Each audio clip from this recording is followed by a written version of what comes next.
just why the reasons in these videos, they just make no sense. And to someone who actually is informed, it kind of reeks of someone like desperately trying to, either someone who's uninformed or someone who's just desperately trying to make an excuse for something. This is uploaded by someone called Baker Tuts, and it's gotten quite a lot of traction, nearly, not far off 500,000 views.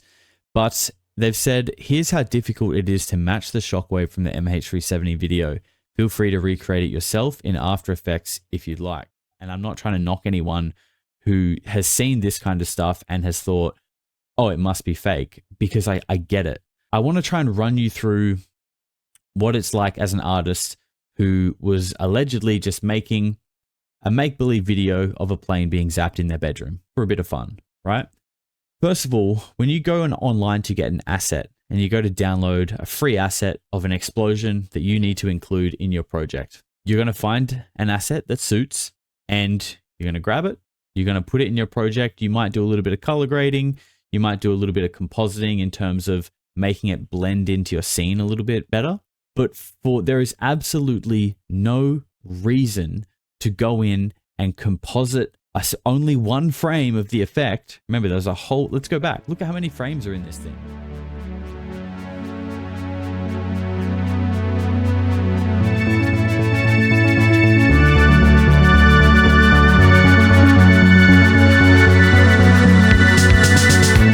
Welcome back, everybody. The sDm Files, episode 16. Trickle on in. Fire up your systems. Come find me, x.com/shotdownmine will do the thing. Everybody check out the links down in your breadbasket. We put them all down there, plus some extras as always. Like the video, subscribe to the channel, share with your friends, go do all the things, go do them right now. Here we go. So I researched all of the whammy capabilities and I isolated it down to 3: Angel Fire, Argus, and Gorgon Stare. And as I kept digging through them, trying to make sense of what would make the most sense if this was being filmed from a top-down perspective, I had a major breakthrough. Gorgon Stare integrated with Argus to produce a much higher field of view.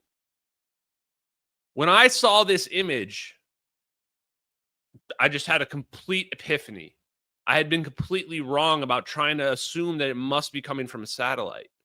It could just easily be coming from a drone that's flying on top above the airplane, because the airplane's flying at a very low altitude due to the cumulus clouds. We had the right sensor. We didn't have the right platform housing it. And here's the other huge epiphany related to this, is what this means is that how does this change the story related to Edward Lynn? Ashton Forbes, everybody, MH370 via Polarity. Why the MH370 hoax video theories make no sense.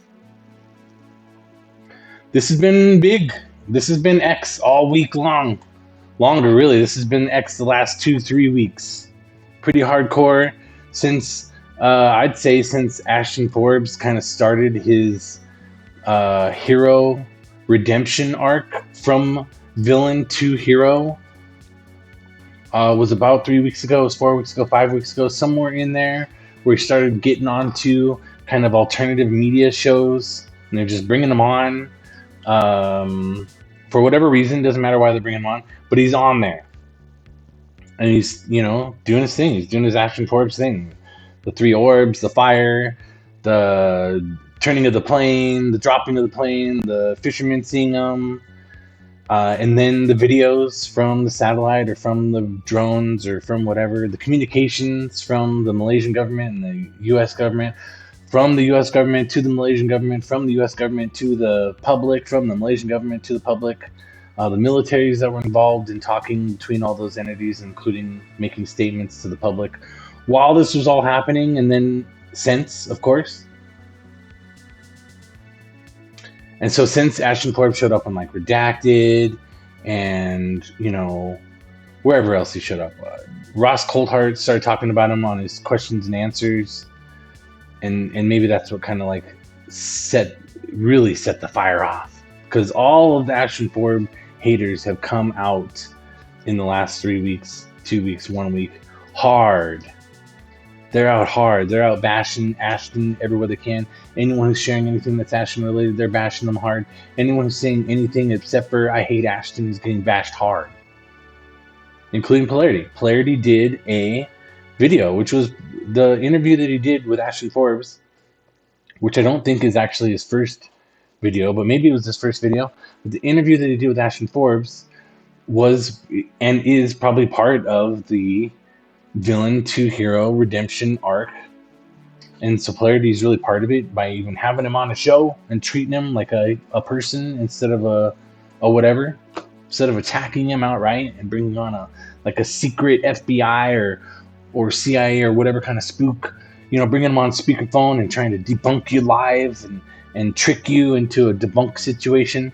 He just had Ashton on. He even questioned Ashton, even disagreed with Ashton. So since his interview with Ashton, the Ashton haters have been out in force after Polarity, just going after him, just trashing him. And it's brought the real heavy UFO workhorse celebrity debunkers and Ashton haters down on him also, which is unusual. Those guys usually kind of do it like once or twice a week, kind of tongue in cheek, but they've come after Polarity hardcore. Like somehow he's Polarity, somehow he has committed treason on the rest of the ufology UFO Twitter community by becoming a pro Ashton, a pro MH370 guy, right? And he hasn't really been pro. He's been more like, I'm not sure it's as fake as everyone's saying it is. And then it seems like the attacks on him and the debate that's happened in the aftermath of the attacks on him is kind of what's actually pushed him into more of the pro, into like, maybe Ashton's right about this stuff. Which I think that's actually where I'm at and where a lot of people are at, is they see the amount of vitriol that is just pointed at Ashton, and anything else that even comes off as slightly non-hate towards Ashton is like the main kind of piece of evidence that whatever Ashton is talking about is at least somewhere over the target. And like a lot of what he says seems absolutely batshit nuts. And what I would say all the time on X all over the place is I'm always kind of mixing it up with Ashton haters and Ashton debunkers, because I'll say to them, you don't need to spend every day 3 posts a day, any amount of energy actually debunking Ashton, because Ashton kind of debunks himself. Watch him for 3 minutes, watch him for 5 minutes, watch one of his shows. But this one's 7 minutes long. Watch him. And in that 7 minutes, you'll either be on his side or you won't. And it will never change if you've never been exposed to him. Right? It'll probably never change. You'll probably never change your mind from this guy's fucking nuts and everything he says is nuts to I think he's not so nuts. And you definitely weren't going to change your mind all the way to he's fucking right.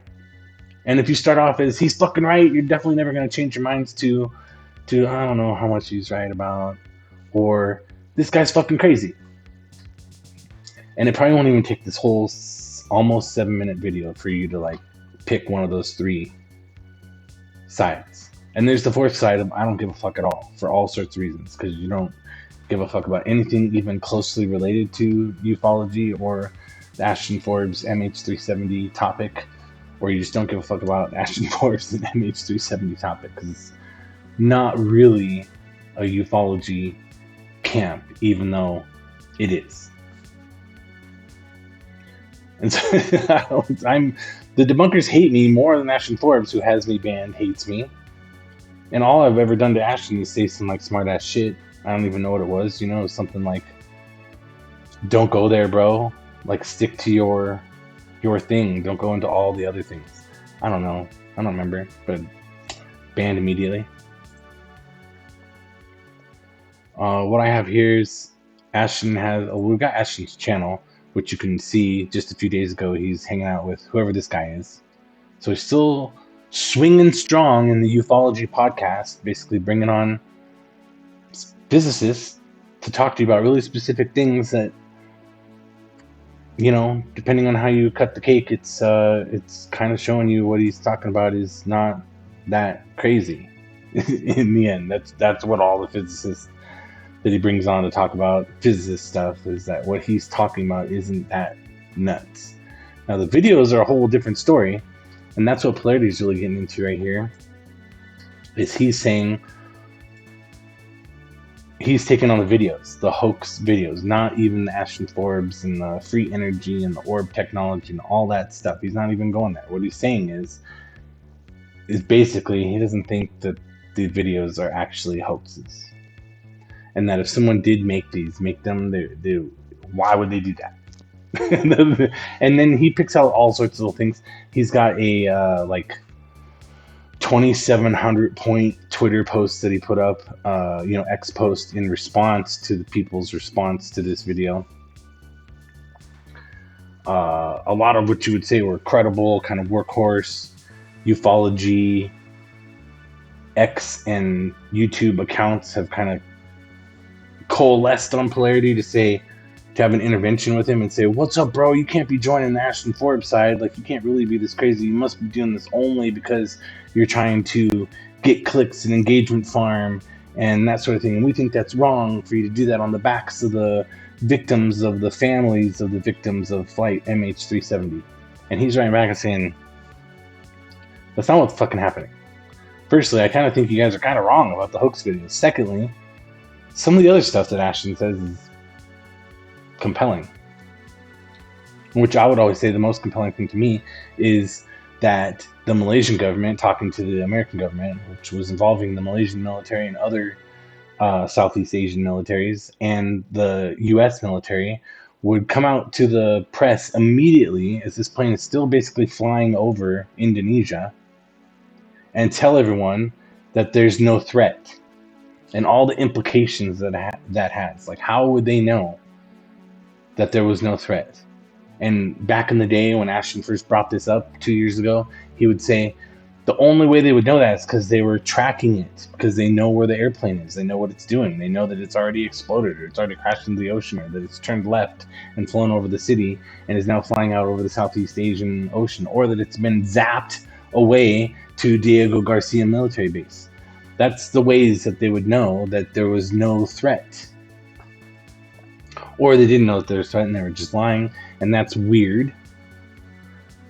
And all of the behaviors involving the Malaysian government, the Malaysian military, the Southeast Asian militaries, the American government, the American military are weird and sus. And from there, you can kind of just jump into the rabbit hole if you want. You can jump into the satellite footage or the drone footage or whatever you want to call it. The story of the pilot being suicidal and not being suicidal, why the plane would change altitude and change directions, etc. The fisherman seeing the glowing orange plane that was on fire via what Ashton Forbes says was probably a pallet of lithium batteries catching fire on that airplane. And why is any of that we just talked about, none of that's weird. Why is any of that being covered up and hidden by the Malaysian government and the United States government and their militaries? And then you have the hoax videos and all of the argument around the hoax videos that have nothing to do with any of that. So it's Ashton Forbes, and it's his redemption arc, and it's working, and it's got to be like a good third or more of ufology on X, of UFO Twitter, of what it's talking about and sniping about and attacking about and playing clips about all week long. Probably the last 3 weeks pretty hardcore. Polarity really getting the shitty end of the stick because the ufology community workhorse celebrities are really being dicks to him. But he's sticking in there. He's swinging back. He's swinging back hard. He's sending back this video and also his responses on X, and he's the sane one in all of this. He's come off as the sane person, which, good or bad, makes Ashton look more sane. And Ashton doesn't do himself any favors in all this, because he's really taken over the ufology camp of MH370 hard, right? He's used an iron fist in capturing his kingdom and his crown and his territory. And so even just watching, here's 12 minutes. Just watching him for 12 minutes with his Magic the Gathering cards on the wall is rough for some, but he's doing it. He's definitely putting together the redemption arc. He's putting it together pretty much as hard as he did when he hit the scene and became probably ufology's greatest villain at this point, at least modern ufology. And so he's gonna be, you guys are gonna see, there's gonna be ufology money is gonna have Ashton's picture on it.